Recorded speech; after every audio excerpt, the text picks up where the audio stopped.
Poonam Kaur issue మళ్ళీ తెర మీదకొచ్చింది. అంటే త్రివిక్రమ్ నన్ను ఇలా చేశారని చెప్పేసి మా అసోసియేషన్‌కి నేను లేఖ రాసాను. కానీ ఎవరూ పట్టించుకోలేదు అని చెప్పి మళ్ళీ ఆవిడ ఈ టాపిక్‌ని తీశారు కదా! అసలు ఇది ఎంతవరకు వాస్తవం అంటారు? ఫస్ట్ నెంబర్ 1, ఎప్పటినుంచో త్రివిక్రమ్ గారిని టార్గెట్ చేస్తా పూనం గౌర్ వరుస పోస్టులు పెడతా ఉంది. పవన్ కళ్యాణ్ గారిని టార్గెట్ చేస్తా, త్రివిక్రమ్ గారిని టార్గెట్ చేస్తా. ఓకేనా? అంతవరకు ఫైన్. చాలామంది నిన్ను తప్పన్నా నువ్వు తగ్గకుండా, నువ్వు రైట్ అన్నా నువ్వు ఏమాత్రం సాటిస్ఫై అవ్వకుండా, ఎప్పుడు అవకాశం దొరికినా ఏదో ఒక విధంగా పోక్ చేస్తానే ఉన్నావు. సో దాన్ని బట్టి ఒకటి అర్థం, రెండు ఉండాలి.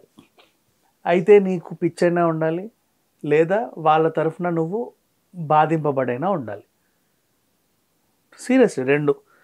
సరే, వాళ్ళ తరఫున నువ్వు బాధింపబడ్డావు అనుకుందాం. ఫస్ట్ ఆఫ్ ఆల్, నువ్వు వాళ్ళ తరఫున బాధింపబడ్డావు అంటే నేను పూనం కౌర్కి సపోర్ట్గానే మాట్లాడుతున్నా, అది అర్థం చేసుకుంటే బెటర్. సీరియస్లీ నువ్వేం చేయాలి? వీటన్నిటికీ నీకంటూ ఒక మా అసోసియేషన్ ఉంది, నువ్వు దాంట్లో కంప్లైంట్ పెట్టాలి.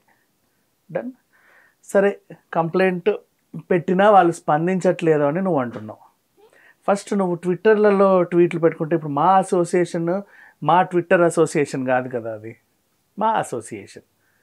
నువ్వు ట్విట్టర్ మా అసోసియేషన్ వాళ్ళు టీఎంఏ పెట్టుకుంటే అప్పుడు నువ్వు ట్విట్టర్లో పెట్టు, స్పందిస్తారేమో. ఇంకా అసోసియేషన్ రాలా, ప్రజెంట్ మా అసోసియేషనే ఉంది. అంటే ఫిజికల్గా నువ్వు నీ ఫిర్యాదులు ఇచ్చుకోవచ్చు, నువ్వు ఉత్తరాలు రాయొచ్చు, వాళ్ళు నీకు ఉత్తరాలు స్పందిస్తారు. ఏదో రకంగా మెయిల్స్ వాటెవర్, నువ్వు రాకపోయినా మెయిల్ అన్నా చెయ్యి, ఏదో రకంగా వాళ్ళు స్పందిస్తారు.